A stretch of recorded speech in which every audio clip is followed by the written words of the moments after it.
আমি পিউ। পুরো নামটা কি পিউ? না, আমার সার্টিফিকেটের নেম পাপিয়া আক্তার। পিউ, জি। আচ্ছা, আর বয়স কত? আমি 20 ইয়ার্স ওল্ড। 20 years old. এখন থাকছেন কোথায়? এখন আমি নারায়ণগঞ্জে আছি। নারায়ণগঞ্জে আছেন। আপনি? আমার নাম ফারুক আহমেদ সাগর। হ্যাঁ। আমার বয়স 25 বছর। আচ্ছা, এখন থাকছেন কোথায়? এখন আমরা নারায়ণগঞ্জে আছি। নারায়ণগঞ্জে। আপনি নারায়ণগঞ্জে আছেন? হ্যাঁ। ওকে। সো গল্পটা আসলে সাগরের নাকি পিউয়ের? আমি জানি দুজনকে মিলিয়েই গল্পটা, কিন্তু মূল গল্পটা আসলে কার? মূল গল্পটাই আমার। মূল গল্পটা আপনার। ঠিক আছে, তাহলে আমরা আপনাকে ফ্লোর দিব, আপনার ওখান থেকে শুরু করি, একেবারে ছোটোবেলা থেকে বা যেখান থেকে আপনি বলতে চান। আমার যখন জন্ম হয়, আমার 3 দিন পরে আমাকে একটা অনাথ আশ্রমে দিয়ে আসে একজন নার্স। আমি যে হসপিটালে জন্মগ্রহণ করেছি, আমার জন্মগ্রহণের পরেই আমার মা মারা যায়। আপনার ফ্যামিলিতে আর কেউ ছিল না আপনাকে দেখার মতো? যে না, কেউ আপনাকে ছিল না। আমি জানিনি তার কাছ থেকে সেই নার্স। আপনি যে ঘটনাটা শুরুতেই বললেন, এটা আপনি কত বছর বয়সে জেনেছেন? এটি আমি যখন ক্লাস 7-এ পড়ি। এটাকে আপনাকে ডেকে নিয়ে ফর্মালি বলা হয়েছিল নাকি? ডেকে নিয়ে ফর্মালি না, আমাকে যে নার্সটা দিয়ে এসেছিল তিনি একবার আসছিলেন আমার সাথে দেখা করতে। এসে পুরো গল্পটা বলেন? হ্যাঁ, পুরো গল্পটা বলেন। আমি তাহলে 7-এর গল্পে অনেক পরে যেতে চাই। আমি বরং আপনি যে পরিবেশে বড় হয়েছেন, আপনার ফার্স্ট মেমোরি যেটা, সেখান থেকে শুরু করতে চাই। যখন থেকে আমি বুঝতে শিখি তখন আমার সাথে অনেক ছেলে মেয়ে এখানে আছে আমার মতোই। আমাদের দেখাশোনার জন্য একজন মা আছে, তিনি আমাদের খুবই ভালোবাসতেন, আদর করতেন। ওই সময় আমাদের একটা স্কুল ছিল, আমরা স্কুলে ভর্তি হতাম, ওখান থেকে এখানে স্কুলে ভর্তি করে দিছে, ওখান থেকে আমি পড়াশোনা করি। তো আমার শুধুমাত্র স্কুলে যাওয়া আর আমার মায়ের কাছে, এই ছাড়া আমি আর কোথাও বাইরে ঘুরতেও সুযোগ পেতাম না। কোথায় এটা? এটা হচ্ছে, আপনি নামটা বলতে চাচ্ছেন না প্রতিষ্ঠানের? ঠিক আছে, নামটা না বললেও সমস্যা নেই, হ্যাঁ বলুন। তো সেটা আমি যেটা বুঝতে পারছি প্রিয় শ্রোতা, কোনো একটা অনাথ আশ্রমে ওরা দুজনই বড় হয়েছে হয়তোবা, আমি গেস করছি। একজনের ক্ষেত্রে আমি কনফার্ম, যেটা হচ্ছে সাগর বলছিল। পিউয়ের ক্ষেত্রেও কি ঘটনা একই রকম? ওই আশ্রমে কি আপনি বড় হয়েছেন?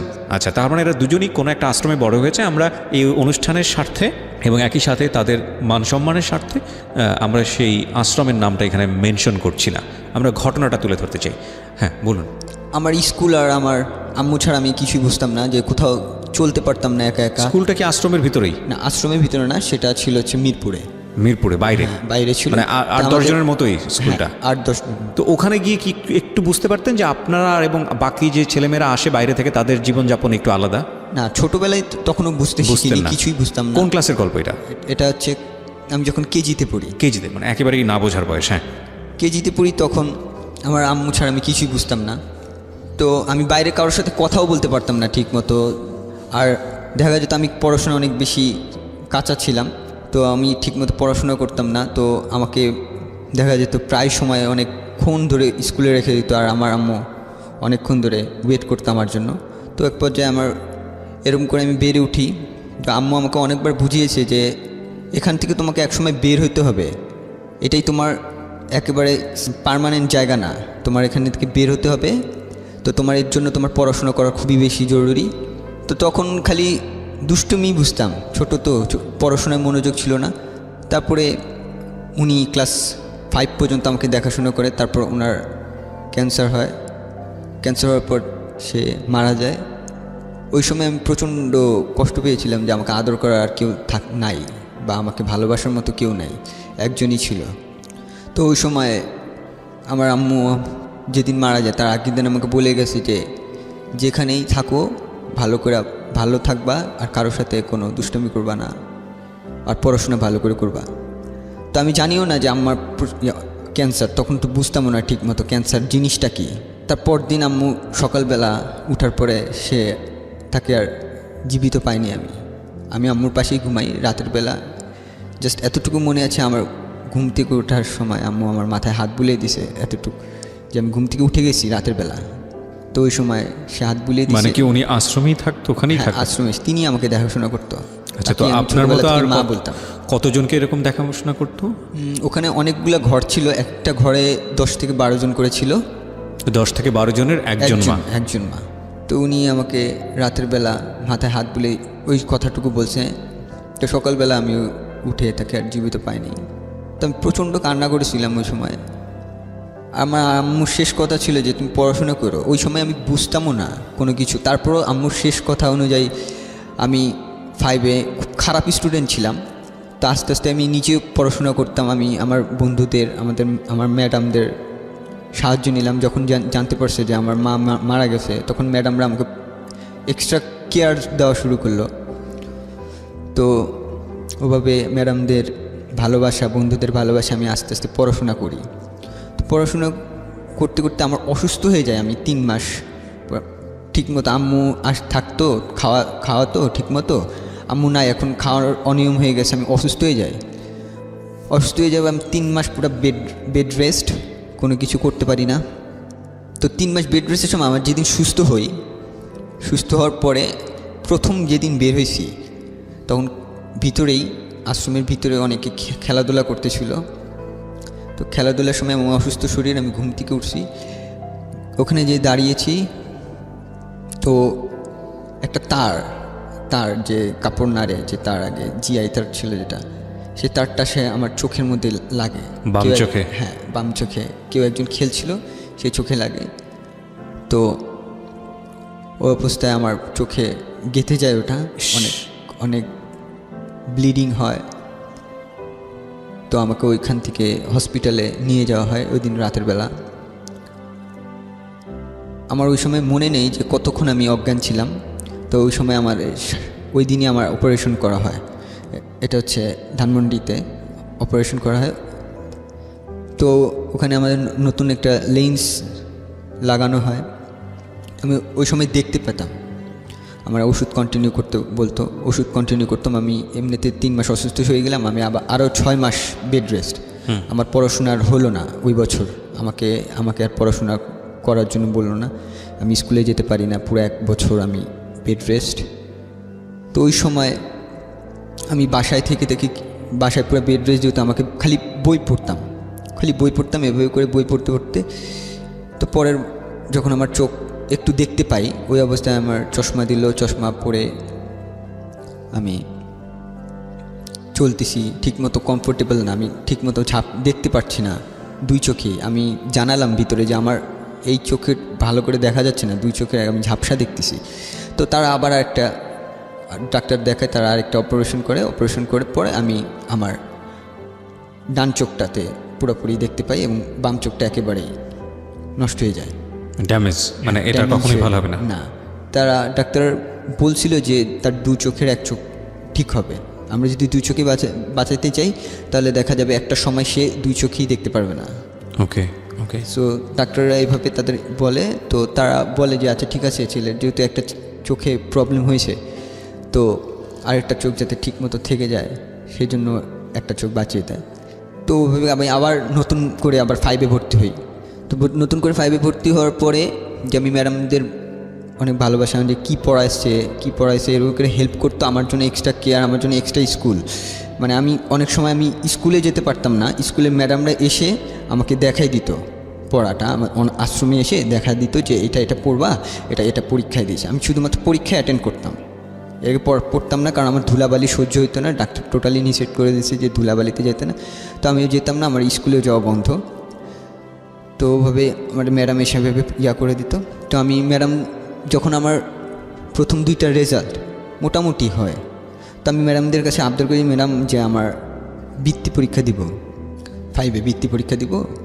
তো ম্যাডামরা না বলে যে বৃত্তি পরীক্ষা দিতে পারবে না, তোমার শরীরের কন্ডিশন ভালো না। আমি তারপরেও জোরে করি এবং আশ্রম থেকে আমাকে সুযোগ দেয় বৃত্তি পরীক্ষা দেওয়ার জন্য।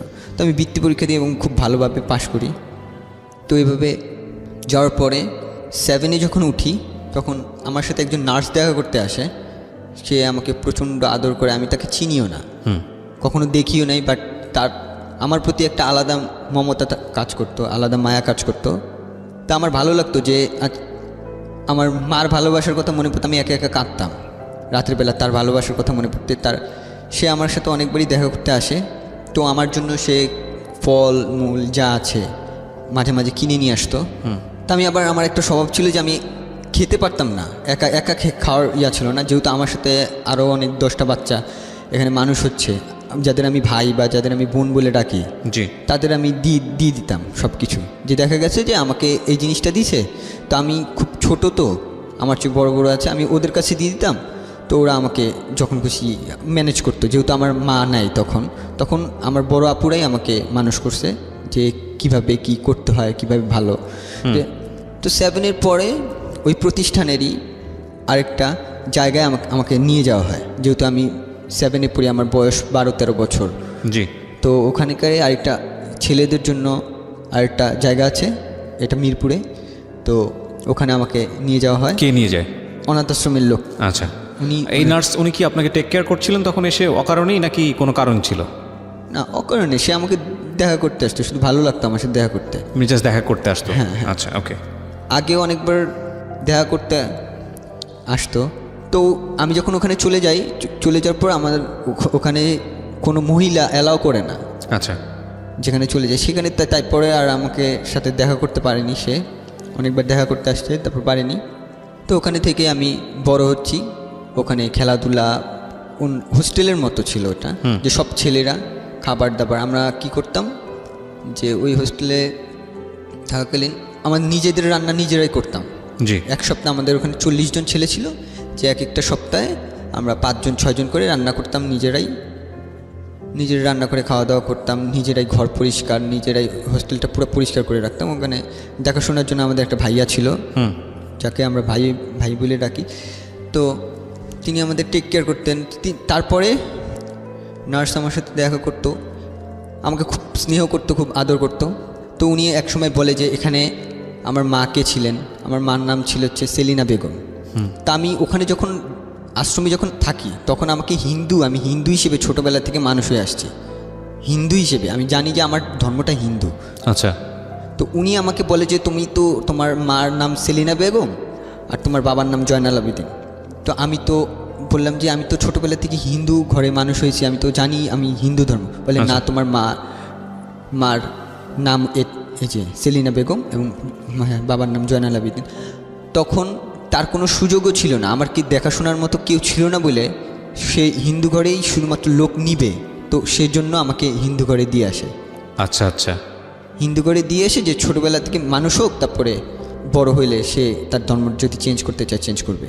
হিন্দু ঘরটা কে দেয় আপনাকে? আশ্রম থেকে দেয়? আশ্রম থেকে না, সে নার্স দিয়ে আসে। দেখাশোনার লোক ছিল না বলে আপনাকে এভাবে দিয়ে আসা হয়? দেখাশোনার লোক ছিল না বলে আমাকে হিন্দু ঘরে দিয়ে আসে। আমি ছোটোবেলা থেকে জানি আমি হিন্দু ধর্মে, বাট তখন আমি জানার পরে আমি খুব অবাক হয়ে যাই। আর আমার কাছে এতটুকু মনে হয় যে আমি যখন হিন্দু ধর্ম গ্রহণ ছিলাম ছোটোবেলা থেকে, বাট হিন্দু ধর্মের যেসব রীতি রেওয়াজ সেসব আমি মানতাম না বা মানতে চাইতাম না। আমার ভালো লাগতো, ইসলাম ধর্ম ভালো লাগতো, কারণ আমার বেশিরভাগ বন্ধুবান্ধবী ইসলাম ধর্ম। তো আমি ওদের সাথে মিশতাম। তখন রোজা কীভাবে করতে হয়, নামাজ কীভাবে পড়া লাগে সেটা আমি জানতাম না। তো ওই দিন পর 7-এ যখন এই কথা বলে, তো আমি আমার বন্ধুর সাথে শেয়ার করি, একটা মেয়ে বন্ধুর সাথে শেয়ার করি যে আমার ধর্মটা তো ইসলাম ধর্মগ্রহণ, আমি কিভাবে এটা চেঞ্জ করতে পারবো। তো আমার বন্ধুটা আমাকে একটা বলে দেয় যে সে তার খালাতো ভাই সাথে দেখা করে দেয়, শুভ ভাইয়ের সাথে দেখা করে দেয়। তো শুভ ভাই আমাকে, ওই সময় আমি যেহেতু অনাথ আশ্রম, আমার কাছে টাকা পয়সাও নাই, ইসলাম ধর্ম গ্রহণ করতে যেসব রীতি রেওয়াজ মানতে হয় সেই জন্য সে সম্পূর্ণটা বেয়ার করে। ওকে। তারপরে আমি টোটালি আমি তার মাধ্যমেই ইসলাম ধর্ম গ্রহণ করি এবং ইসলাম ধর্মে যেসব রীতি রেওয়াজ সেসব পালন করা শুরু করি। আপনাকে যখন এসে এই ভদ্র মহিলা বললেন যে আপনার মা এটা ছিলেন, আপনার বাবা অমুক ছিলেন, তো আপনি আর কি জানতে পারলেন? তাদের বাড়ি কোথায়, কেন সেখান থেকে আপনাকে আশ্রমে দেওয়া হলো, কি জানতে পারলেন আসলে? আমার নার্স এতটুকু বললো যে আমার শুধুমাত্র মা আসছিল হসপিটালে, আমার মাকে দেখাশোনার মতো কেউ ছিল না, কেউ আসেনি, মা নিজে আসছে। আমি যখন পেটে ছিলাম তখন নিজে আসছে। তো অনেক খারাপ কন্ডিশনে আসছে। তো আমাকে শুধুমাত্র ডেলিভারি করার পরে তিনি আর বাঁচেনি, তাই ঠিকমতো জানতে পারিনি আমার সম্পর্কে। তো ডেলিভারি করার আগে নিশ্চয়ই ডাটা এন্ট্রি করা হয়, সেখানে বাবাকে, বাড়ি কোথায়, বাড়ি বলা হয়েছিল চাঁদপুর। আচ্ছা, এতটুকুই বলা হয়েছে চাঁদপুর, কুমিল্লা থেকে আসছে। কি করে বাবা কি করে আমাকে সে জানায়নি, যে ঠিকমতো বলেনি। ওনার সঙ্গে কি আপনার এখনো যোগাযোগ আছে? না, নার্সের তার সাথে যোগাযোগ নেই। সে 2012 সালে মৃত্যুবরণ করে, নার্সটা, ফার্মগেটে। আমরা কতটা ব্লেসড, মানে সৃষ্টিকর্তার থেকে, যে উই হ্যাভ এ ফ্যামিলি, আমাদের পরিচয় আছে, আমাদের কোনো কিছু হলে আমরা শেয়ার করতে পারি। আজকে যে দুজন এখানে আছে তাদের বড় হওয়াটা অন্যরকম একটা পরিবারে, যেখানে অনাথ ছেলেমেয়েরা গিয়ে বড় হয়। সো যারা শুনছেন তারা একটু মনোযোগ দিয়ে শুনবেন যে আসলে কষ্টের জায়গাটা আসলে কোথায়, শিক্ষণীয় জায়গাটা আসলে কোথায়। এটা কি আপনাকে ব্যথিত করতো ওই সময়টাতে, যে আপনার জন্মটা কেন? আমার খুব খারাপ লাগতো যখন স্কুলে যখন মাদার্স ডে হিসেবে সবাই আসতো, মাদার্স ডে ফাদার্স ডে হয়তো যখন সব মা বাবারা আসতো, আমার সময় কেউ ছিল না, আমার কাছে মানে কেউ আসতো না আমার জন্য। যে পরীক্ষার রেজাল্ট বেরোয়েছে, সব মা বাবারা আসতেছে, আমার কেউ ছিল না বলে আমার কেউ আসতোই না। আমি একে একে আমার রেজাল্ট কার্ড সব কিছু আমি নিজেই নিতাম, বা আদর করবে কেউ, আদর করার মতো তখন কেউ ছিল না। তো বন্ধু বান্ধব খুব ভালো ব্যবহার করতো আমার সাথে, সবাই জানতো যে আমি এই প্রতিষ্ঠান থেকে মানুষ হচ্ছি, আর ম্যাডামরাও জানতো। তো আমার একজন ম্যাডাম ছিল, তিনি আমাকে মা বলার অধিকার দেয়, যে তোমার যদি খুব কষ্ট হয় তাহলে তুমি আমাকে মা বলে ডাকো। আমি তাকে কোনো সময় ম্যাডাম বলিনি, তারপর থেকে আমি সবসময় মা বলে ডাকছি, এবং সে মায়ের মমতা দিয়ে আমাকে বড় করছে যতদিন আমি ওই স্কুলে পড়াশোনা করছি। আমার যত সব হেল্প লাগে তিনি করছে, পড়াশোনার দিক দিয়ে, আর্থিক দিক দিয়ে। তো আমার যখন ফ্রেন্ডের মাধ্যমে আমি ইসলাম ধর্ম গ্রহণ করি, তো ওখানে আমি তখনও জানাইনি, আর প্রতিষ্ঠানে তখনও জানাইনি যে আমি ইসলাম ধর্ম গ্রহণ করেছি। তাদের কিছু ছিল, রেস্ট্রিকশন ছিল যে তাদের, বাট আমি ভয়ও পেয়েছিলাম, এই জন্য জানাইনি। আর তাদের অনেকগুলো নিয়ম ছিল, আমি লুকিয়ে লুকিয়ে আমাদের বন্ধু বান্ধবের সাথে আমি তাদের কীভাবে কোরআন শরীফ পড়তে হয়, কীভাবে নামাজ পড়তে হয়, কীভাবে রোজা রাখতে হয়, এগুলি শিখেছি। আমি লুকিয়ে লুকিয়ে নামাজ পড়তাম তখন, যে বাসার উপরে আমি যতদিন ছিলাম হোস্টেলে, সবাই দেখা গেছে যে মসজিদে নামাজ পড়তেছে, কয়েকজন ফ্রেন্ড আমাকে নিয়ে যাইতো, যখন নিয়ে যেয়ে আমরা বাইরে যেয়ে নামাজ পড়তাম, আমি নামাজ পড়তাম। তো আমি ওই সময় শুভ ভাইয়ের সাথে কথা বলি যে শুভ ভাই, আমি তো এই পরিস্থিতির মধ্যে আছি, আমি যতদিন আমাকে হেল্প করবে এরা, ততদিন আমি প্রকাশিত করতে পারবো না। তো শুভ ভাই আমাকে সুযোগ করে দেয় যে শীতে সে আমাদের হোস্টেলের পাশে একটা বাসা ভাড়া নেয়। সে যেহেতু আমাকে ইসলাম ধর্ম গ্রহণ করেছে, সে আমাকে খুব স্নেহ করতো, তো আমাকে সে ওখানে ব্যবস্থা করে দেয় নামাজ পড়ে, তোমার 5 ওয়াক্ত নামাজ যদি পড়তে চাও তুমি আমার বাসায় এসে পড়তে পারো। আচ্ছা। তো আমি এইভাবেই কন্টিনিউ করতাম, যে দেখা যেত আমি খালি ফজরের নামাজটা পড়তে পারতাম না তার বাসায়, ফজরের নামাজটা আমি আমার রুমেই পড়তাম, আর বাকি সব নামাজটা আমি তার বাসায় পড়তাম। তারপর আমি এইভাবে বড় হচ্ছি, বাট আমি খুব করে চাইতাম যে আমার সবাই জানুক ইসলাম ধর্ম গ্রহণ করেছি, সবাই জানুক, বা অনাথ আশ্রমের সবাই জানুক যে আমি ইসলাম ধর্ম গ্রহণ করেছি। বাট কেউ এই জিনিসটা মানতে পারবে না কি, সেজন্য আমি বলিনি কাউকে। তো আমি এভাবে করে ক্লাস 9-এ উঠি। 9-এ ওঠার পরে শাহনাজ ম্যাডাম চলে যায়, স্কুল থেকে চলে যায়। এভাবে করে আমি এসএসসি পরীক্ষা দিই। এসএসসি পরীক্ষা দিই 2010। কবে থেকে আপনার? আমি ছোটবেলায় যেখানে মানুষ হয়েছি সেখানে যেতাম, মাঝে মাঝে যাইতেন, মানে শেকরের যেখানে আসলে। হ্যাঁ, ওকে। তো অকেশনে যেতাম, তো অকেশনে এক অকেশনে গেছি, সেটা ঈদ ছিল। তো আমি ওখানে ঘোরাঘুরি করি, সবার সাথে কথাবার্তা বলি। তো কথা বলতে বলতে আমি একজন মেয়েকে দেখতে পাই, একটা মেয়েকে দেখতে পাই। তো আমি জিজ্ঞেস করি আমার বোনকে যে আচ্ছা এই মেয়েটা কে, বোনটাকে ওইখানে পরিচিত কেউ একজন ছিল যে আপনার বোন? ওকে ওকে। জিজ্ঞেস করি যে এই মেয়েটা কে, নাম কি, কোন ঘরে থাকে? তো ও নাম বলে পাপিয়া। আমি ঘর বলতে কি এরকম অনেক ঘর আছে ওখানে? হ্যাঁ, ঘর আছে। আচ্ছা। আর মেয়েরা শুধু আলাদা করে থাকতো, ছেলেরা আলাদা করে থাকতো, তাই কি? না না, একই ঘরের মধ্যে কম্বাইন্ড হিসেবেই থাকতো, ছেলে মেয়ে একসাথে থাকতো। মানে যারা এক ঘরে থাকতো তারা ভাই বোন জানতো নিজেদেরকে, তাই কি? ওখানে হাউস হচ্ছে 15টা। আচ্ছা।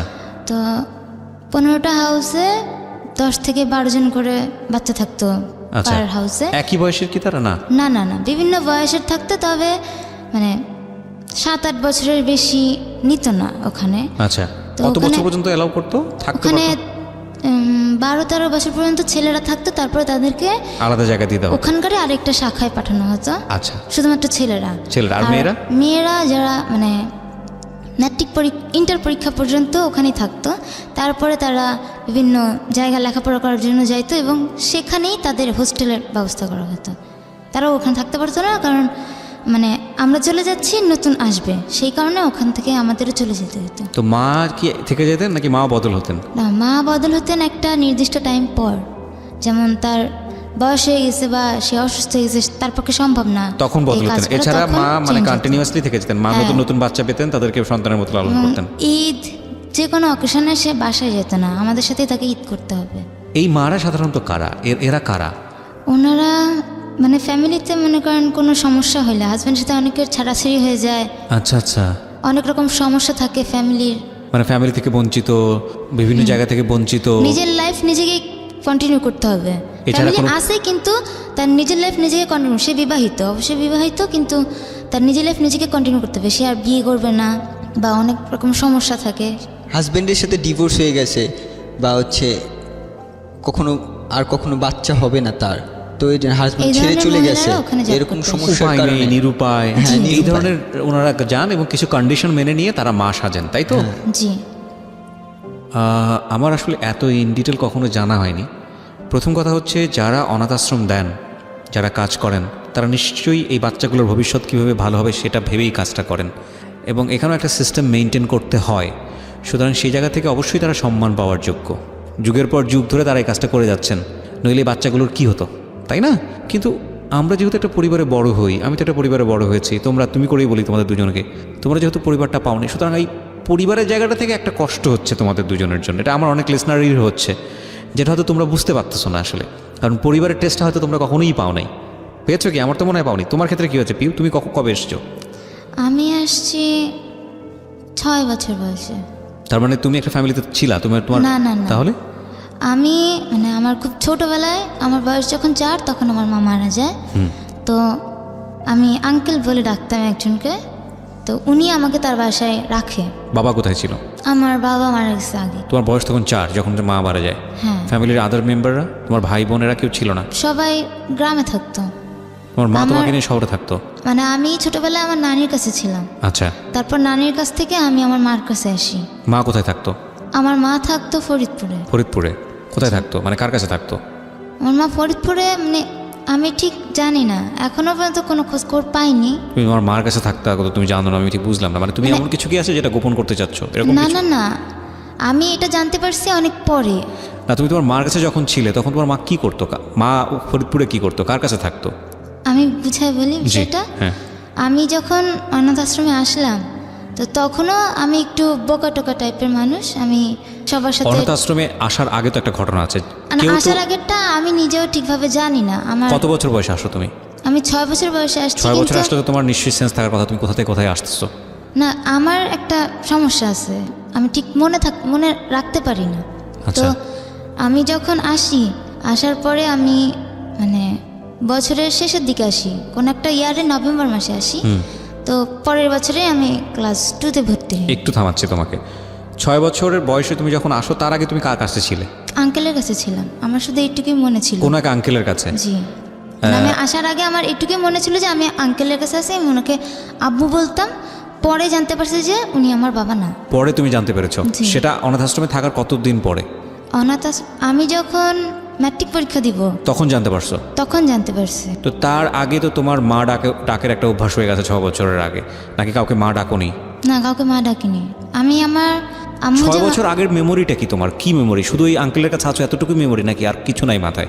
না, আর কিছুই আমার মাথায় না, আমার কিছু মনেও নেই। Very interesting. তো কি ঘটনা কি ছিল তোমার ফ্যামিলির আসলে?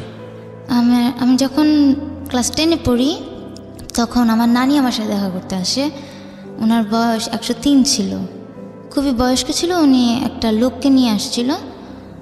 তো তখন আমার নানি জানায় যে আমি আমার নানির কাছে ছিলাম। আমার মা খুব অসুস্থ ছিল। তারপর আমার মা আমাকে নিয়ে যায়, বেশি দিন রাখতে পারেনি, আমার আম্মু অসুস্থ থাকার কারণে মারা যায়। তো আমাকে একটা স্কুলে ভর্তি করে দিয়েছিল আমার আম্মু। তো স্কুলের হোস্টেলে রাখতো, ওখান থেকে কিছু সুযোগ সুবিধা দিত। আর্থিক অবস্থা ভালো ছিল না, যার কারণে আমার আম্মু হোস্টেলে থাকতাম আমি। কোনো একদিন রাতেরবেলা আমার আম্মু মারা যায়। তো পরের দিন আমার স্কুল ছিল, আমি স্কুলে ছিলাম। ওখান থেকে আমাকে নিয়ে আসা হয় বাসায়। নিয়ে আসার পর আমাকে জানানো হয় যে তোমার আম্মু আর নাই। তারপরে খুব ছোট ছিলাম, তো আমি ঠিক কান্নাও করি নাই। তারপরে আমাকে ওই আঙ্কেলটা নিয়ে যায় বাসায়। আঙ্কেল অবিবাহিত ছিলেন তখন। এই আঙ্কেলটা আসলো কেন, কোথা থেকে আসলো? এই আঙ্কেলটা মানে ওনাকে আঙ্কেল বলে, উনি স্কুলের টিচার না, বাট স্কুলের সাথে পরিচিত। কোনো এই টিচারদের আঙ্কেলের সাথে সাথে তোমার পরিচিত ফ্যামিলির ছিল কোনো সম্পর্ক ছিল? না, না, কোনোই সম্পর্ক নাই। তো আঙ্কেল তোমাকে কেন অ্যাডপ্ট করলো? ওই ছোটবেলা থেকে আমি মানে যে স্কুলে পড়তাম, তো স্কুলের মালিক যে ওটা এরকম অনাথ আশ্রমের মতোই। আচ্ছা।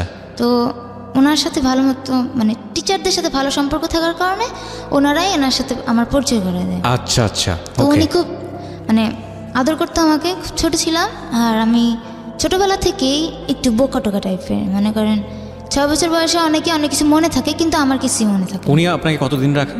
উনি আমাকে 1-1.5 বছরের মতো রাখে। রাখার পরে তারপরে অনাথ আশ্রমে দিয়ে দেয়। হ্যাঁ, উনি আমাকে ঢাকায় নিয়ে আসে। বাবারকে নিয়ে কোনো ইনফরমেশন দিয়েছে আপনাকে কেউ? না, আমি পরে জিজ্ঞাসা করছিলাম, বলছে যে আমার বাবা মারা গেছে আমার জন্মের আগে। কোথায় ছিল, কি করতে, কিছু বলেনি? না, আমার বাবা কিশোরগঞ্জে ছিলেন। আচ্ছা। তো মারা গেছে, মারা যাওয়ার পর আমার আম্মু চলে আসে ফরিদপুরে। আচ্ছা। আমার আম্মু সিলেটে ছিল, তো উনি ফরিদপুর চলে আসে। তো বাবার বাড়িতে, বাবার ভিটামাটি, বাবার তোমার না, কোনো কেউ আমার সাথে যোগাযোগ করে নাই, বা আমার আম্মুর ফ্যামিলির সাথে কেউ যোগাযোগ করেনি। তারা বিয়ে করেছিল কেন, মানে দুজন দুজনকে পছন্দ করে এরকম কোনো কিছু? না না না, ফ্যামিলিতেই আমি ঠিক এটা বলতে পারবো না। আমার নানি আমাকে যতটুকু বলছে আমি ঠিক নানি ততটুকু। নিশ্চয়ই এতদিনে বেঁচে নেই? না না না, তখন বয়স ছিল 103, উনি হাঁটতে পারেন না।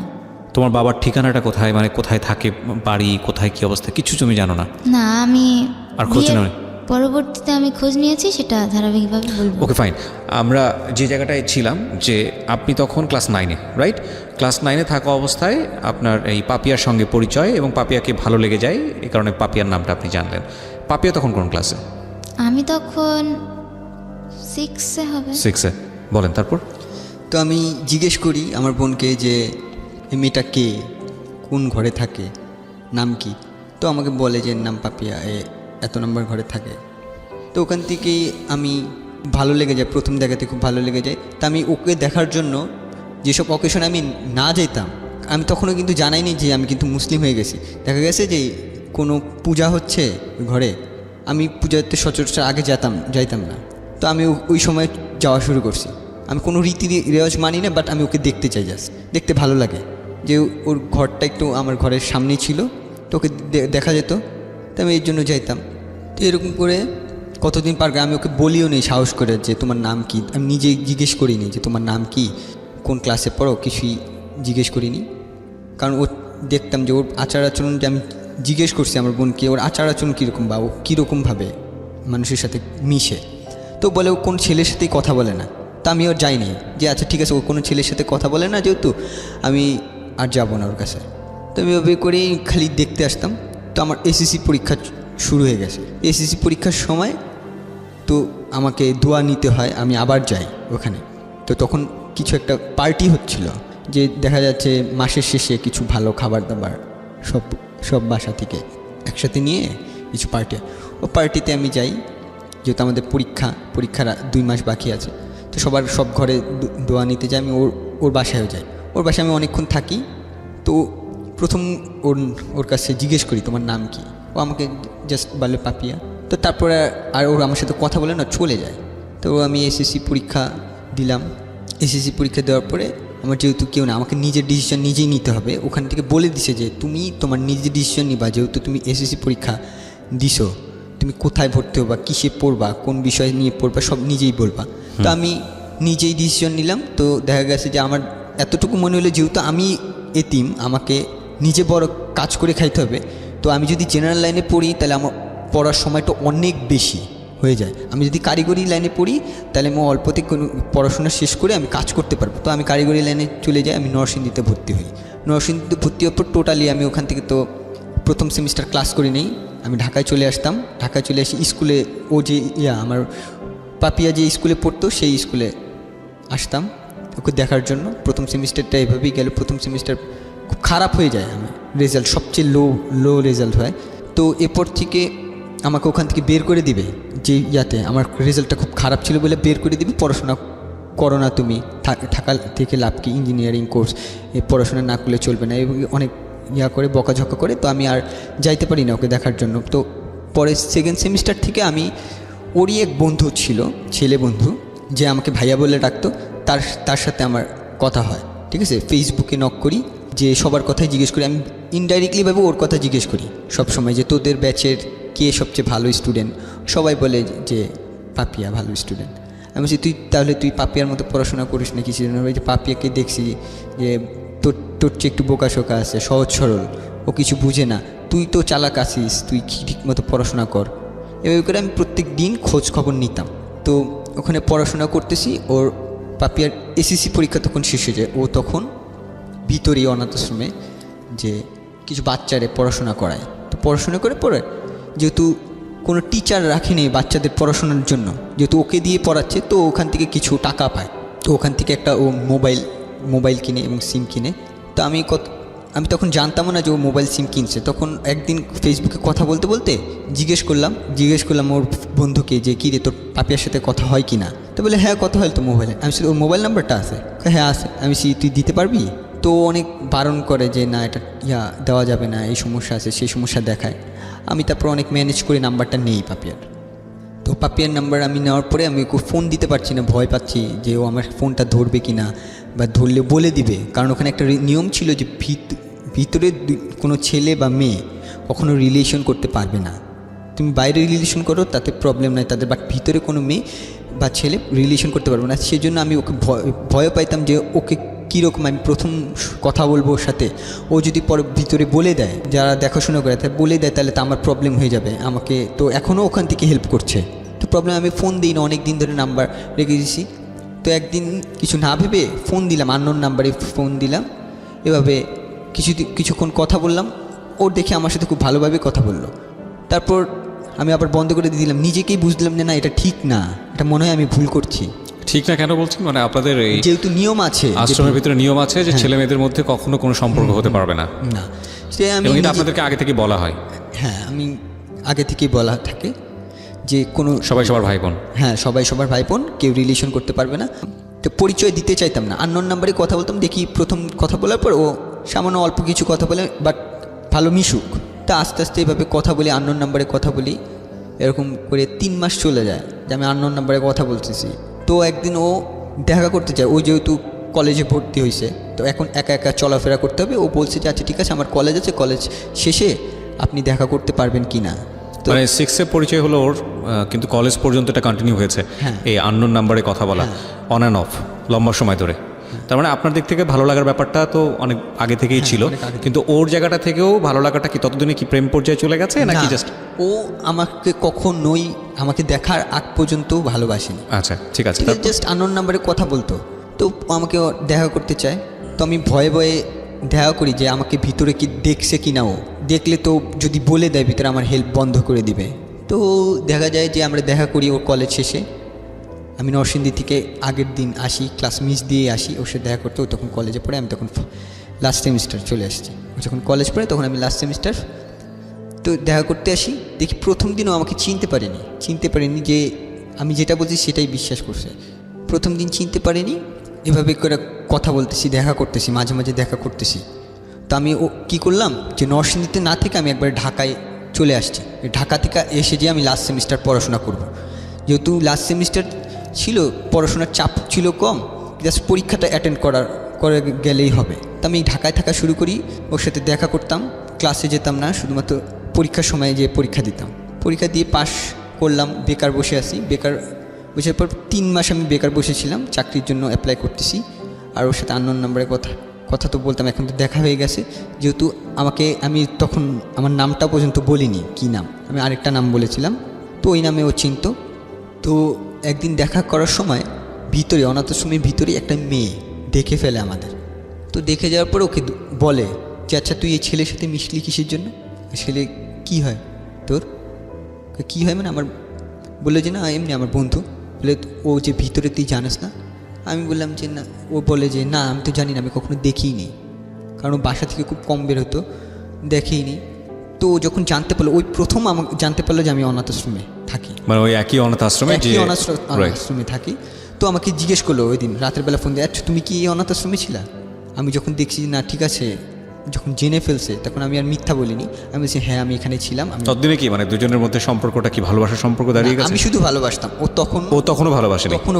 আচ্ছা, তখনই আমার সাথে জাস্ট বন্ধুত্ব সম্পর্ক। তো আমাকে জিজ্ঞেস করলো তো যে অনাথ আশ্রমে কি? আমি বললাম হ্যাঁ আমি অনাথ আশ্রম। তো তখন কি করলো যে কথা বলাটা প্রায় ছেড়েই দিবে এই অবস্থা। যে ঠিক আছে, যেহেতু এত প্রবলেম দেখে ফেলছে যে তুমি আমাকে আগে বলো না, তুমি আমার সাথে মিথ্যা কথা বলছো, ছেড়ে দিবে। তো আমি আর ডিস্টার্ব করতাম না, মাঝে মাঝে ফোন দিতাম, দেখতাম যে ফোন রিং ওঠে না। যে এরকম করে 1 মাস আমি ফোন দিই, বাট ও কখনো উঠে না। 1 মাস পরে যখন আমি ফোন দিই, প্রথম আমার চাকরি হয়েছে। ওই দিন চাকরি প্রথম হয়েছে যে আমি একটা জব পেয়েছি অল্প স্যালারিতেই। তো ওই দিন আমি ওকে জাস্ট সুখবরটা জানানোর জন্য, ওর সাথে কথা বলার জন্য না, বা ওকে করার জন্য না, জাস্ট জানানোর জন্য যে এতদিন ধরে আমি কথা বলতেছি তোমার সাথে, আমার একটা ভালো মুহূর্ত যাতে তুমি জানো। আমি ভালো মুহূর্ত জানানোর মতো কেউ তো নাই তুমি ছাড়া, আমি তোমার সাথে খুব ভালোভাবে মিশছি। তো এভাবে জানাইছি, ও খুব খুশি হয়ে যায় যে আমি চাইছিলাম যে তুমি একটা ভালো খবর দাও আমাকে। তো ওই সময় ও যার কাছে ছিল ওখানকার একটা বড় আপুর সাথে ওর একটু ঝামেলা হয়। তো মনোমালিন্য হওয়ার পরে যাকে ও মা বলতো, তো তার সাথে একটু খারাপ আচরণ হয়ে যায়। তো নানাভাবে ওকে টর্চার করতো। ওকে তো শারীরিক টর্চার করার মতো ছিল না, শারীরিক টর্চার করা যেত না, তো ওকে মানসিকভাবে নানা রকম টর্চার। ওখানে একদম নিষেধ আছে শারীরিক টর্চার করা? শারীরিক টর্চার নিষেধ নাই, ওর কন্ডিশনটাই এরকম যে ওকে যদি একটা আঘাত করে যে সে আঘাতের দাগ অনেক দিন থাকবে এবং অনেক অসুস্থ হয়ে যায়। সেজন্য ওকে ছোটোবেলা থেকে যেহেতু ওকে মানুষ করছে, তো সেহেতু সে শারীরিক টর্চারটা করতো না, মানসিক টর্চার করতো। যেমন হচ্ছে মনে করো প্রচুর পরিশ্রম করাচ্ছে, যেই কাজটা ওর দ্বারা হবে না সেই কাজটা করাচ্ছে, ও করছেও, কিন্তু কখনো না বলেনি ও করছে। বাট ওকে ঠিকমতো খাবার দিচ্ছে না বলতে যে ওর যেসব খেলে ওর অ্যালার্জি হয়, যেসব খেলে খেতে পারে না, সেই সব জিনিস ওকে বেশি করে দিচ্ছে। যে আবার কখনো দেখা গেছে যে 9টার সময় খাবার খাওয়ার সময়, যে 9টার সময়ও আসছে, এসে শুনে যে খাবার শেষ হয়ে গেছে। তো এইভাবে আমাকে বলতো যে এই কথাগুলো। তখন ওই 1 মাস পরে যখন আমি অফিস চাকরি পেলাম, তখন বলা হলো। তো আমি বললাম আচ্ছা ঠিক আছে, যেহেতু তোমার এই প্রবলেম হচ্ছে তুমি আমার সাথে আসো, আমি তো এখানেই থাকি, একসাথেই থাকি, তুমি আমার সাথে বন্ধুত্ব সম্পর্কে রাখো। তো জাস্ট বন্ধুত্ব হিসেবে আমার সাথে দেখা করতে আসো। আমি যেহেতু ওকে খাবার কষ্ট হচ্ছে, তা আমি তখন টিউশনি করা শুরু করছি এবং চাকরিও করি, টিউশনি করি। তো টিউশনির টাকা পাওয়ার পরে আমরা দুজন দুপুরবেলা লাঞ্চ করতাম, একসাথেই লাঞ্চ করতাম। যে আমার লাঞ্চ ব্রেক দিত, অফিসে ছুটি দিত, লাঞ্চ ব্রেক করতাম। আমার অফিসটা কলেজটা একসাথেই ছিল, যেহেতু কাছাকাছি ছিল। তো আমি যেতাম, যে আমরা লাঞ্চ করতাম। ও আমাকে বলতো যে আমি জানি যে এটার পরে আমি পরবর্তী তার খাবার আদৌ কি পাবো কি না সেটা জানি না। তো আমি করতাম, প্রত্যেক দিন দুপুরবেলা লাঞ্চ করতাম আমরা দুইজন একসাথে। তো ও একটা পর্যায়ে 3 মাস সময় লাগছে আমাকে, এতদিন পরে আমার এই যে এক মাস পরে যখন কথা বলছি, তারপরেও আর 3 মাস সময় লাগছে আমাকে ভালোবাসতে। তো একদিন আমাকে বলে যে আমি তোমাকে ভালোবাসি, বাট এটা তো কেউ মানবে না, কিভাবে কি করবো আমরা দুজন। তো আমি তখন বলি যে আচ্ছা ঠিক আছে, মানবে কি মানবে না তখন দেখা যাবে পরে। তুমি একটা কাজ করো, আমার সাথে এরপর যখন দেখা করতে আসবা তখন মাস্ক পরে আসবা যাতে আমাদের কেউ না চিনতে পারে। তো ও যখন আমার সাথে দেখা করতে আসতো তখন ও মাস্ক পরতো, আমিও মাস্ক পরতাম। তারপরেও একদিন যেখানে প্রজেক্ট ডাইরেক্টর যিনি ছিল, তিনি একদিন বের হওয়ার পর সে দেখে ফেলছে, আমাদের দুজনকে একসাথে দেখে ফেলছে। সে তখন কিছু বলে নাই। সে কোথায় বসতেন আপনারা? আমরা কখনো কখনো বসতাম যে কোনো পার্কে, অনাথ আশ্রমের আশেপাশে। অনাথ আশ্রমের পিছনে একটা মাঠ ছিল, আচ্ছা। সেই মাঠে কখনো বসতাম, আর কখনো যেতাম দূরে। একদিন এরকম করে রিক্সায় যেতে গিয়ে দেখে ফেলছে, তখন ওকে জানানো হয় না, কিছুই জানে না, ও নর্মালি বাসায়। তখন দেখছি যে এমনিতে তো টর্চার হতো, মানসিক টর্চার, ওই সময় টর্চারটা আরও বেশি মাত্রায় বেড়ে যায় ওর প্রতি।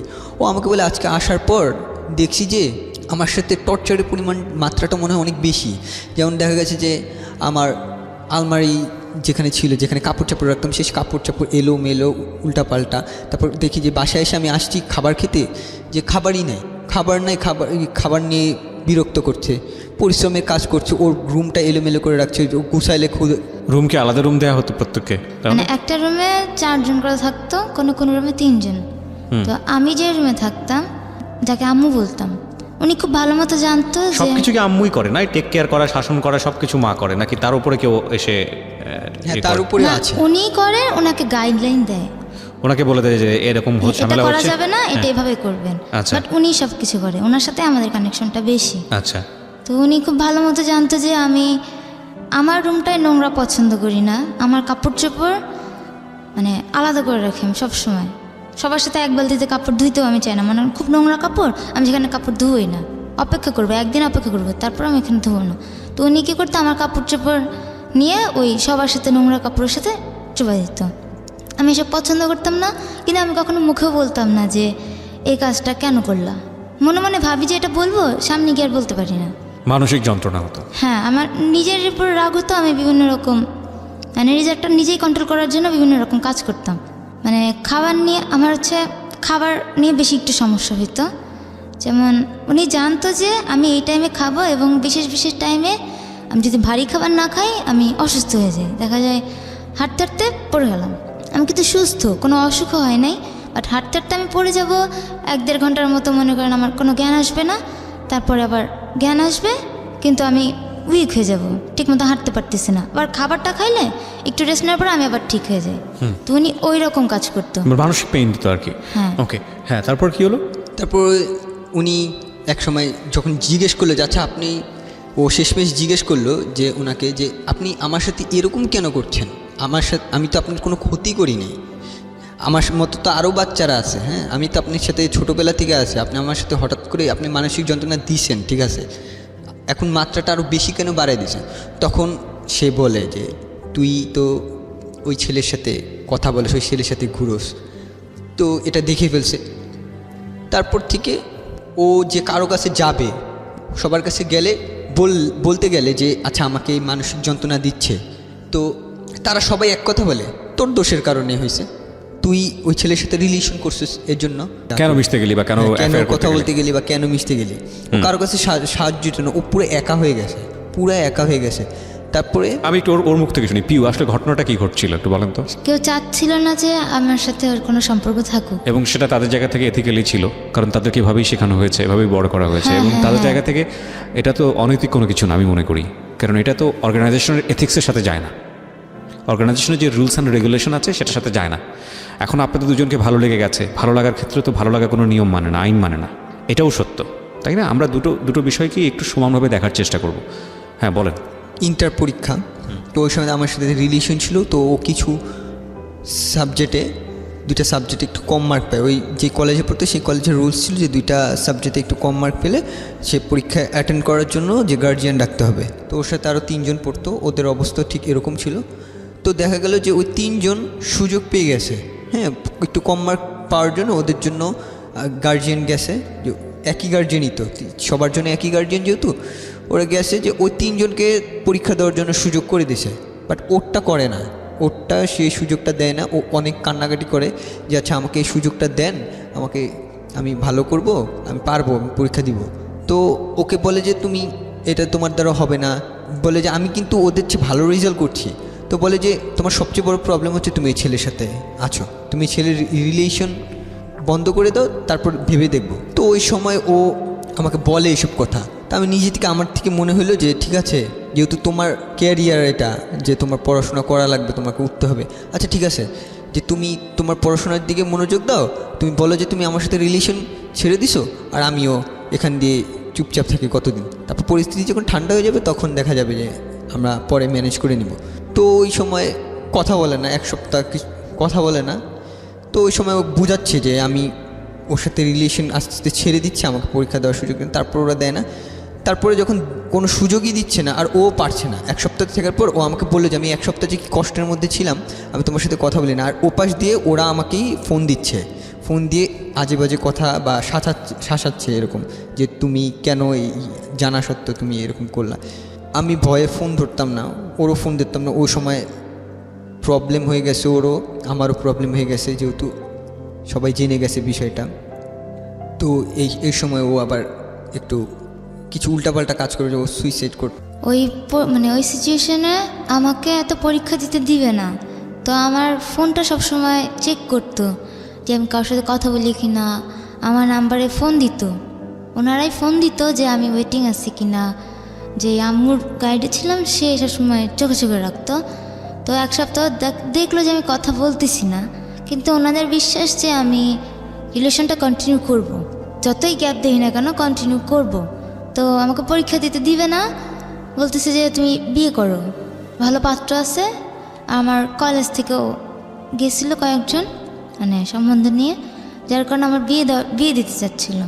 তো আমি বলছি ঠিক আছে, আমার পরীক্ষা দিতে হবে না, আমাকে কোনো কোর্সে ভর্তি করায় দেন। সাধারণত কি হয়, আপনাদেরকে বড় করে মেয়েদেরকে কোনো একটা সৎপাত্রে পাত্রস্থ করে বিয়ে শাদী দিয়ে দেয় না, নাকি? না। তাহলে মানে মেয়েদের ক্ষেত্রে যেটা হয় যে ওনারা নিজেরাই অ্যাফেয়ার করে তাদেরকে নিয়ে আসে, কিন্তু তারা বিয়ে দেয়। এই আশ্রমের কোনো ছেলে হওয়া যাবে না? না, আশ্রমে ছেলে হওয়া যাবে না, কিন্তু যে কোনো অ্যাফেয়ার করতে পারে, কোনো সমস্যা নেই, আচ্ছা কিন্তু আশ্রমের হওয়া যাবে না। Okay fine. তারপর? তো আমাকে বললো যে তুমি বিয়ে করো। আমাকে ডাইরেক্টলি কেউ কিছু বলে না, ডাইরেক্টলি কেউ কিছু বলে না যে কেন এটা করতেছো বা এইটার জন্য তোমাকে এটা করা হলো, কিচ্ছু বলে না, কিন্তু আমার সাথে ওইরকম বাজে বিহেভ করে। তো আমাকে যখন বিয়ের জন্য খুব ফোর্স করতে লাগলো তখন আমি বললাম যে আমাকে কোনো কোর্সে ভর্তি করায় দাও, আমি ওর সাথে যোগাযোগ করবো না। আমাকে সেলাইয়ের কোর্সে ভর্তি করে দিল যে এখানে 3 মাস একটা কোর্স করব, কোর্স করার পরে আমার একটা চাকরি হবে গার্মেন্টসে। আমি সব থেকে ভালো স্টুডেন্ট ছিলাম আমার ব্যাচের, কিন্তু না আমার শুরু থেকেই যতদূর লেখাপড়া করছি সবসময় আমার রেকর্ড ভালো ছিল, মানে ডিসিপ্লিনও ভালো ছিল এবং রেজাল্টও ভালো ছিল, কিন্তু আমাকে পরীক্ষা দিয়ে দেবে না, আমাকে গার্মেন্টস চাকরি করতে হবে। আর উনি খুব ভালো মতোই জানতো যে আমার দ্বারা এসব সম্ভব না, মানে আমি শুধু লেখাপড়াই করছি, খেলাধুলা অন্যান্য যেসব কাজ এসব আমি করতে পারি না। ভর্তি করে দিল, আমিও যাইতাম ক্লাসে বেশ কিছুদিন, প্রায় 1 মাসের মতো গেছি। ওই সময় আমাকে ক্লাসে যাচ্ছি, তারপরে ক্লাস থেকে যখন বাসায় আসতাম তখন আমার সাথে 1-1.5 ঘন্টা, প্রায় দিনই 1-1.5 ঘন্টা এসে কথা বলতো যে ভালো ছেলে আছে, বিয়ে করো, তোমার ফিউচারে এইটা হবে ওইটা হবে, কিন্তু পরীক্ষা দেওয়া যাবে না, বিয়েই করতে হবে এবং এখনই সেই বিয়েটা করতে হবে। বলে তুমি যদি চাও এই মাসেই বিয়েটা দিয়ে দিতে পারি আমরা, খুব ভালো ঘরের ছেলে, তুমি খুব ভালো থাকবা। কিন্তু আমি তো কাউকে বিয়ে করতে যাচ্ছি না, আমি চাচ্ছিলাম যেভাবে পরীক্ষাটা অন্তত দেই, কিন্তু পরীক্ষা দিতে দিচ্ছে না। সেই কারণে আমি এক পর্যায়ে মনে হয়েছিল যে দিবে না, শুধু শুধু আর কি করব, এত দূর লেখাপড়া করলাম, আমার ইচ্ছা ছিলাম পরীক্ষাটা দিই, নাহলে কোথাও লেখাপড়া করি। সেই কারণে আমি সুইসাইড করতে যাচ্ছিলাম। তো তুমি কি কোনো স্টেপ নিয়ে ফেলেছিলে? সুইসাইড করার? রাইট। হ্যাঁ, বিভিন্ন রকম কাজ করতাম, ধরা খেয়ে যেতাম। যেমন আলমারির মধ্যে আসি, দেখা যেত অজ্ঞান হয়ে গেছি, বেশিক্ষণ থাকতে পারলাম না, অজ্ঞান হয়ে গেলাম। পরে ওই যে আম্মু আছে নজর রাখতো, মানে তার একটু গ্যাপের চান্সটাই আমি নিতাম, সে আবার আসতো, তখন আলমারির ভিতর থাকলে তোমার মনে হতো তুমি সুইসাইড মারা যাবে এখানে? না, আমি কিছুক্ষণ পরে অজ্ঞান হয়ে যেতাম ওখানে। তো অজ্ঞান হয়ে গেলে ওখান থেকে তোমাকে যদি কেউ উদ্ধার না করে তাহলে তুমি ওখানে মারা যাবে, এরকম বিষয়? আমার মনে হতো যে আমার আর কি নিতে, আর কি স্টেপ নিতে? তারপরে আমি দোতলা বাসা, তো দোতলার যে সিঁড়িটা ওখান থেকে লাফ দিলে মানে মুখের হাত পার অনেক ক্ষতি হবে, মানে খুব খারাপ অবস্থা হয়ে যাবে, মানে বিভৎস চিন্তাগুলো আসতো নিজের মধ্যে। ওকে, বুঝতে পারছি। ওখান থেকে লাভ দিব। এবং তোমার যে স্ট্যামিনাটা, মেন্টাল যে স্ট্যামিনাটা, সেটাও অনেকটা দুর্বল। এটা তোমার বেড়ে ওঠার কারণেই হয়েছে সামহাও। এটা তারা বুঝতো, যে কারণে তারা খুব একটা শারীরিক চাপ দিতে পারতো না, যেটা মনে হয়েছে কথা শুনে। ওকে, সো সুইসাইডের প্রসঙ্গে ছিলাম আমরা। সাগর, তারপর? ও সুইসাইড করতে গেল, যে আমার সাথে এত প্রবলেমের পরে ও সুইসাইড করার পদক্ষেপ নিল। সুইসাইড করার আগে আমাকে ফোন দেয় যে আমি তো এই কাজ করে ফেলবো। আমি অনেক কষ্ট পাই, আমি 1 সপ্তাহের সাথে কথা বলিনি আমি। তারপরও ওর বাসার পিছনে, তখন বৃষ্টি পড়ছিল, বাসার পিছনে আমি প্রায় 3 ঘন্টা ধরে দাঁড়িয়ে আছি যে তুমি কিছু করো না, আমি আসি, আমি তোমার সাথে থাকবো, যেমন করেই হোক, যেভাবে হোক, আমি তোমার সাথে রিলেশন কন্টিনিউ করবো, তুমি কিছু করো না, তুমি কিছু করলে আমিও কিছু করে ফেলবো। তো অনেক চেষ্টার পর ও থামলো, আমার সাথে রাতের বেলা কথা বললো। আমি তখন বললাম যে আচ্ছা ঠিক আছে, তোমার যেহেতু তোমার পরীক্ষা দিবে না, তোমাকে ঠিকমতো বের হতে দিচ্ছে না ওখান থেকে, যে তুমি একদিন কষ্ট করে তুমি একটু পালিয়ে বের হও, দেখা করো আমার সাথে। তো ও কোনোভাবে ম্যানেজ করে দেখা করতো। তো আমি তখন ওকে বলি যে আচ্ছা ঠিক আছে, শুনো, তোমার জামা কাপড়গুলা তুমি বের করে নিয়ে আসতে পারবো কোনোভাবে? যে ও আমাকে বলে যে কীভাবে বের করে যায়। আমরা 2 জন মিলে তখন বললাম যে আচ্ছা ঠিক আছে, তুমি অল্প অল্প করে তুমি যেই ইয়াতে নিয়ে যায়, তুই কোর্সে ভর্তি করাইছে, সেলাই কোর্সে, আচ্ছা ঠিক আছে, তুমি ওখানে যাওয়ার সময় ব্যাগে করে প্রত্যেক দিন অল্প অল্প করে কাপড় নিয়ে আসবা। অল্প অল্প করে কাপড় নিয়ে আসতো, ও ফ্রেন্ডের বাসায় থাকতো, কয়েকটা ফ্রেন্ডের বাসায় আলাদা আলাদা করে রাখতো। মানে প্ল্যানটা হচ্ছে আপনি ওকে বের করে নিয়ে এসে বিয়ে করবেন বা এরকম কিছু একটা? ওকে, এভাবে প্ল্যান করছি। তো ও এভাবেই বের করতো। যখন দেখা গেছে যে ওকে খাবারের কষ্ট দিচ্ছে আর জোর করে, ওরা কিন্তু নজর রাখতো, ওরা কিন্তু প্রায় বুঝে গিয়েছিল, ঠিক আছে, যে ও আমার সাথে রিলেশন এখন খুব ভালোভাবে আছে, কন্টিনিউ করতেছে, ও আমাকে ছাড়বে না। তো কী করলে আমাকে ফোন দিত, ও যখন ভিতরে থাকতো আমাকে ফোন দিত, ফোন দিয়ে গালিগালাজ করতো, তখন অনেক হুমকি দিত যে এই করব ওই করব, তোমার ক্যারিয়ার কিভাবে নষ্ট করা যায়, এভাবে করব। তো আমি যে প্রথম চাকরিটা পেয়েছিলাম, সেই চাকরিটার রেফারেন্স কিন্তু তারা দিছিল, তাদের জন্যই আমি ওই চাকরিটা পেয়ে গেছিলাম। তো আমি ভাবলাম যে আচ্ছা ঠিক আছে, আমি ওকে নিয়ে যেহেতু চলে যেতে চাচ্ছি, আমি যদি এখানে থাকি ওরা আমাদের তো ধরে ফেলবে, আর ওরা আমার চাকরিটা নিয়ে এমনও দেখা গেছে যে চাকরি থেকে তাদের যেহেতু চেনাশোনা, তাদের রেফারেন্সে তারা বাদ দিয়েও দিতে পারে। তো আমি কী করলাম যে আমি আরেকটা জায়গায় পরীক্ষা দিচ্ছি, আরেকটা চাকরির জন্য খুঁজছি। কিছুদিন খোঁজার পর আমি একটা চাকরি পেয়ে যাই, সেটা হচ্ছে নারায়ণগঞ্জ, আমি যেখানে এখন আছি সেখানে নারায়ণগঞ্জ আরেকটা প্রতিষ্ঠানে আমি চাকরি পেয়ে যাই। তো ওখানে আমি বাসাটা শিফট করে নিয়েছি। আমার বাসা বলতে তখন ছিল হচ্ছে মাত্র বেড আর হচ্ছে সামান্য কিছু জামা কাপড়, এই তো ওর জামা কাপড়ও বের করে নিয়ে আসে। তারপরে একদিন সময়টা দুপুরবেলায় ছিল, তো আমাকে বলে যে আচ্ছা ঠিক আছে আমি কিন্তু সব কিছু বের করে ফেলছি, এখন আমি কী করব। আমি বললাম যে আচ্ছা আমি অফিসে আছি, আমি কালকে সকালবেলা আসবো ভোরবেলায়, তুমি একটা কাজ করো, তুমি ভোরবেলায় যেহেতু তুমি ইয়াতে যাবে কোর্সে যাবে, যে একটু ভোর দিকে বের হইও। তো পরদিন ভোরবেলায় বের হয়, তো আমি ওকে নিয়ে চলে আসি এদিক দিয়ে। ওর যে নাম্বারটা ছিলাম এই নাম্বারটা বন্ধ করে দিছি, আমি আমার নাম্বারটা বন্ধ করে দিয়ে আমি ওখানে আসি। তো আছি এখন নতুন একটা বাসায় উঠছি, যেহেতু ওখানে চাকরি করছি নতুন বাসায় উঠছি। প্রথমে আমি বিয়ে করি নাই, প্রথমে যেহেতু সাবলেট উঠছি, তো ওখানে আমি যেহেতু 3টা রুম আছে, 3টা রুম কি 2টা রুম আর একটা হচ্ছে হল রুম। তো আমি বাসায় পরিচয় দিলাম যে এটা আমার ওয়াইফ, তো ওভাবেই নিয়ে গেছি। তো একটা মাস ও বাইরে থাকতো, মানে ও ভিতরে আমার রুমে থাকতো আর আমি বাইরে থাকতাম, এভাবে ওকে চলতাম। তো পাশের ভাবিরা বললো যে কী এরকম করে থাকা, আমি ছিলাম একটু ঝগড়াঝাটি হয়েছে। তো পরে মাসে যে বেতনটা পাইছি, আমি প্রথম বেতন পেয়ে আমি ওকে বিয়ে করি। এটা আমার কতগুলো কলিগের সাহায্যে, যে তারা টাকা পয়সা বা এইভাবে করে উকিল বাপ্তাব সেজে হ্যাঁ বিয়েটা দেয়। বিয়েটা দেয়। কত সালে বিয়েটা হলো? এটা হচ্ছে 2017। ওকে, মানে 2017 কত কোন মাসে? এটা হচ্ছে জুলাই মাসে, বেশ কিছুদিন হয় হলো আর কি। হ্যাঁ, জুলাই মাসের 7 তারিখে আমরা বিয়ে করি।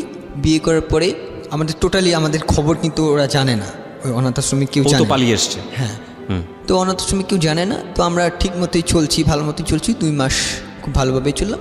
একদিন আমি কাজের ক্ষেত্রে নারায়ণগঞ্জে যেহেতু গেছি, কাজের ক্ষেত্রে যাওয়া হয়, তখন ওখান থেকে যে অনাথ আশ্রমে একজন ভাই আছে, সেও আবার নারায়ণগঞ্জে কোথাও জব করতো, সে আমাকে দেখে ফেলছে এবং দেখে ফেলে সে আমার পিছু নিছে, আমি সেটাও জানি না, আমি তাকে দেখিনি। পরে আমি যে বাসায় থাকতাম, যে অফিসে কাজ করতাম, দেখি কন্টিনিউ সে আমাকে ফলো আপ করতো।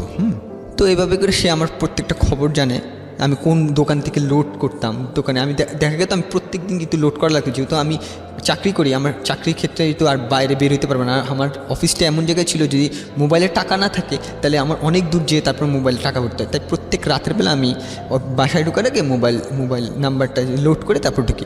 তো ওখান থেকে ও পেয়ে যায়। একদিন আমি অফিসে আছি, তো ওখান থেকে ফোন আমি নর্মালি কেউ চিনি না, আননোন নাম্বার। তো ফোন ধরছি, তখন আমার কথা জিজ্ঞেস করে যে তুমি কোথায়। আমি বলছি কে বলছেন, তারপর পরিচয় দেয়। তারপর বলে যে আমি কিন্তু জানি তুমি কোথায় থাকো, কোথায় চাকরি করছো, সব কিছুই জানি, আমাদের কাছে সব কিছু খোঁজখবর আছে, তোমাকে দেখছে এখানে, তোমার বাসা এখানে। যখন দেখি সব কিছু এক্স্যাক্ট বলে দিচ্ছে, তো আমাকে জিজ্ঞেস করছে তোমার কাছে পাপিয়া গেছে কিনা। আমি তখন যেহেতু দেখছি যে সব কিছু এক্স্যাক্ট বলে দিছে, তো আমি বললাম যে হ্যাঁ আমার কাছে চলে আসছে, ধরা খেয়ে গেছি আমি। তো আমি আর মিথ্যা কথা বলিনি, আমি সত্যি কথা বলে দিছি। তো বলছে যে আচ্ছা তোমরা কি বিয়ে করছো? আমি বললাম যে হ্যাঁ বিয়ে করছি। আচ্ছা ঠিক আছে তুমি আসো। এটা কে জিজ্ঞেস করেছে? ওই যে ওখান থেকে আশ্রমের অথরিটি। হ্যাঁ অথরিটি। ওকে, তো তোমরা কি বিয়ে করছো? আমি বলছি হ্যাঁ আমরা বিয়ে করে ফেলছি। তো বললে যে আচ্ছা ঠিক আছে আসো দেখি, কাবিন নাম্বারটা নিয়ে আসো। তো আমার ভয় লাগছে যে আমি আমি ওকে বলি যে আমি একটু ঘুরে আসি, আমি প্রথমে জানাইনি, ঠিক আছে। তো আমি আসি অনাথ আশ্রমে। তো আসার পর আমাকে প্রচণ্ড মারধর করে, যেহেতু আমি করি, অনেক মারধর করা হয়। আমার বাম পায়ে অনেক বড় আঘাত পাই। তো তারপরে কারা মারে আপনাকে? ওখানে ভিতরেই অথরিটি মারে? হ্যাঁ, মানে যারা মেরেছে তারা কি ওখানকার ম্যানেজমেন্টের কেউ? ম্যানেজমেন্টও ছিল। তারপর ওরা যাকে ভাই বলতো, ওরা ওখানকার ছেলেমেয়েরা, যারা আশ্রমের ছেলেমেয়েরা, তারা মারে? ছেলেরা মারছে। আচ্ছা, যে ও যে ঘরে থাকতো সেই ঘরের যে ভাই ছেলেরা ছিল। ওকে, ইন্টারেস্টিং। ওরা মনে করতেছে ওর বোনকে নিয়ে গেছে আপনি। আচ্ছা, তারপর অনেক মারে, আমি বাম পায়ে প্রচণ্ড জখম হয়ে খুব খারাপ অবস্থা হয়ে যায়। তো আমি পরে ওকে ফোন দিই যে আচ্ছা আমার তো এই অবস্থা হয়ে আছে, তুমি কাবিন নামাটা নিয়ে আসো, ঠিক আছে। তো ওই সময় জানতে পারি আমাকে পুলিশ কেসও করা শেষ আমার নামে।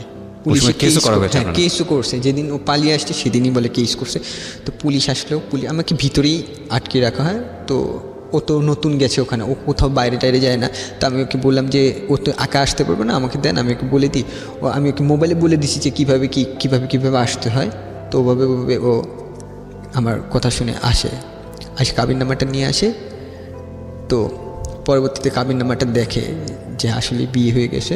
প্রাপ্তবয়স্ক ছিলেন আপনারা? প্রাপ্তবয়স্ক, আচ্ছা। যেহেতু তারা আর কিছু করতে পারেনি। পুলিশ কিছু করেনি? না, তারপর আমাকে 2বার হাজিরা দেওয়া লাগে কোথায়? পুলিশের কাছে। পুলিশের কাছে কেন হাজিরা দিতে হবে? হাজিরা দিতে হলে তো আপনি হাজিরা দেবেন কোর্টে। পুলিশ কি করে, মানে পুলিশের রোলটা কি ছিল এখানে?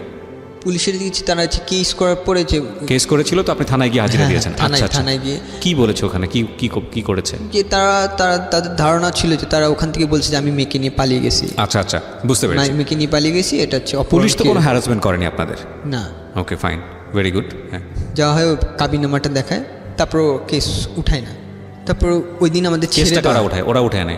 ওরা উঠায় নাই, আচ্ছা। তখনও উঠায় নাই। তখন আমাদের ওই দিন ছেড়ে দেওয়া হয়, আমি বাম পায়ে প্রচণ্ড জখম অবস্থায় আমি আসি, বাসায় আসি।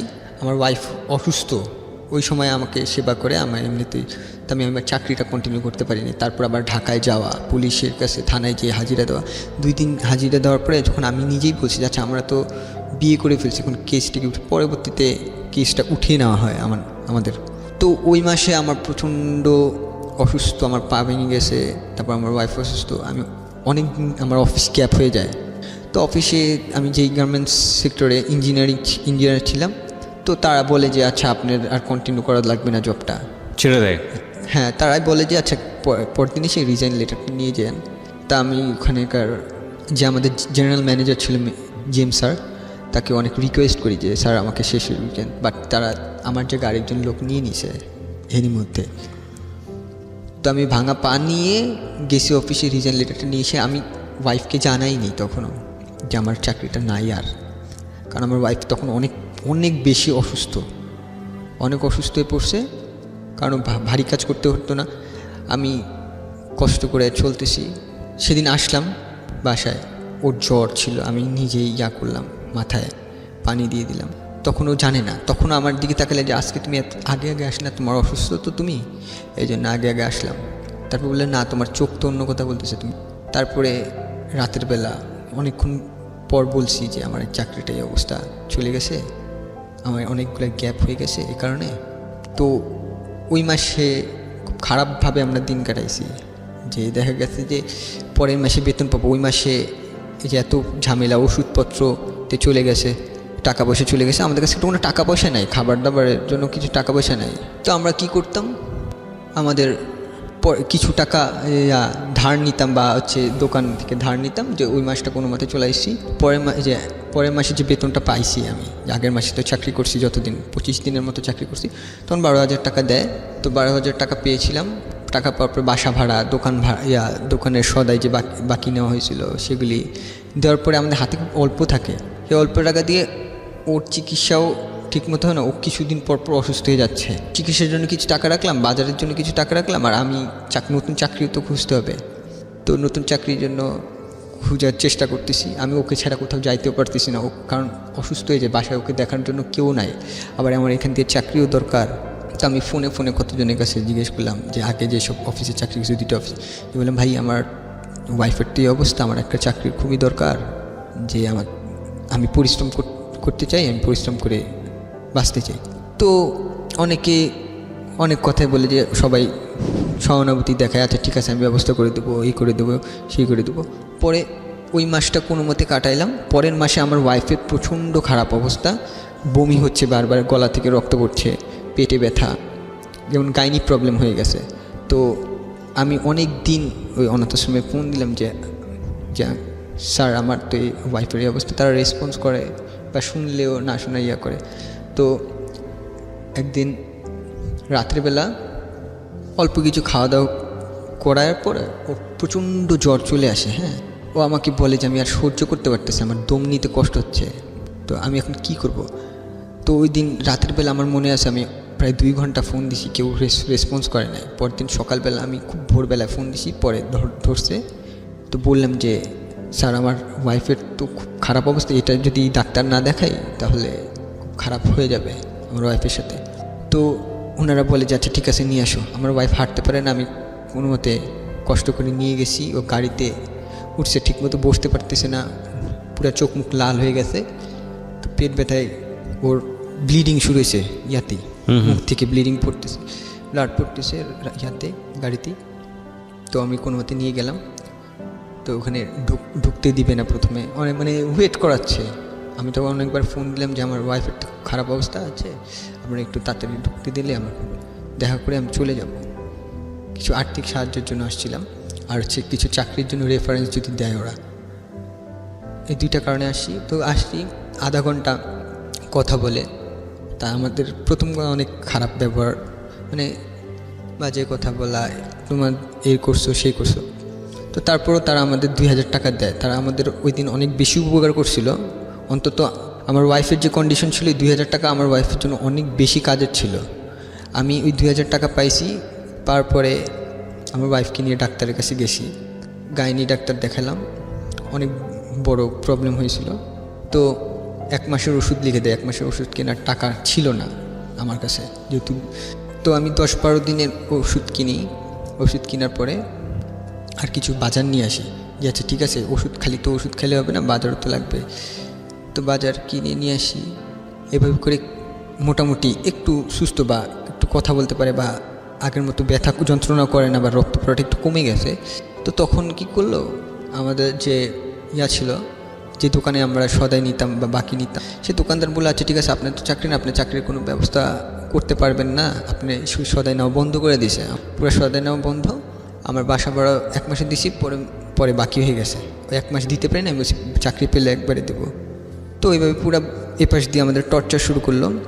আমার কিছু বাকি দিতে দিছে না, আমরা খাবো কীভাবে চলবো, কারণ আমার কাছে টাকা পয়সা তেমন ছিল না। তো আমি অনেকভাবে চেষ্টা করতেছি, অনেকে বলছে আচ্ছা ঠিক আছে আসো তুমি আমার সাথে দেখা করো। গেছি, দেখা করতে গেছি, আমি 3 ঘন্টা দাঁড়িয়ে আসি। 3 ঘন্টা দাঁড়িয়ে আসি, তখন শীতের সময়। 3 ঘন্টা দাঁড়িয়ে আসি, যেদিন আমার ইন্টারভিউর দিন, সেদিন ফোন দিয়ে জিজ্ঞেস করি যে ফোন দিই, কোনো রেসপন্স নাই, কোনো রেসপন্স করে না, ফোন ধরে না। এরকম করে অনেক জায়গায় আমি ঘুরছি। আমার তখনও পাটা কিন্তু ঠিকমতোভাবে সারে নেই, আমার পায়ে অনেক বড় একটা ক্ষত হয়ে গেছিলো, তখন আমি করেই চলছি।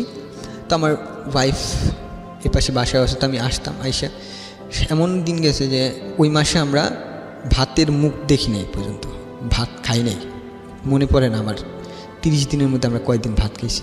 কীভাবে থাকতে তাইলে? আমাদের দেখা গেছে যে সারাদিনে 4টা সিঙ্গারা বা 4টা পরোটা কিনে নিয়ে আসতাম, দুপুরবেলা কিনে নিয়ে আসতাম, 2টা দুপুরবেলা খাইতাম, 2টা রাতের বেলা খাইতাম, এভাবে করে। তো পিউ, মনে হয় না যে ছেলেটাকে জীবনে নিয়ে তুমি ভুল করেছো, এই যত কষ্ট? মনে হয় তো মাঝে মাঝে, কিন্তু ভালোবাসি তো। গল্পটা এখানেই শেষ হবে প্রিয় শ্রোতা, আর গল্পটা বড় করব না। কার ভুল ছিল, কি আছে, কি হবে, কিছুই আমরা জানি না। আমরা শুধু জানি যে ওরা একটা বিশাল সমুদ্র পাড়ি দেওয়ার জন্য দুজন হাত ধরেছে, এবং এই যে লাস্ট শব্দটা ভালোবাসিত, এই ভালোবাসিতর শক্তিটা এত বেশি হোক যাতে করে সমুদ্রটা ওদের কাছে বড় কিছু মনে না হয়। বাকিটুকু তাওয়াক্কাল তো আল্লাহ। আল্লাহ নিশ্চয়ই প্রত্যেকটা মানুষের ভালো চান। যেহেতু আমি ব্যক্তিগতভাবে ধর্ম বিশ্বাস করি, এবং যারা বিশ্বাস করেন ধর্মভীরু মানুষ এবং সৃষ্টিকর্তাকে বিশ্বাস করেন, তাদের জায়গাটা থেকে প্রার্থনা করব ওদের জন্যে যেন ওরা ভালো থাকে। ওরা এতিম, একদম স্পষ্টভাবে এটা বলা আছে যে এতিমদের যদি কেউ সাহায্য করে, এতিমদের পাশে যদি কেউ দাঁড়ায়, তাহলে সৃষ্টিকর্তা তার পাশে থাকেন।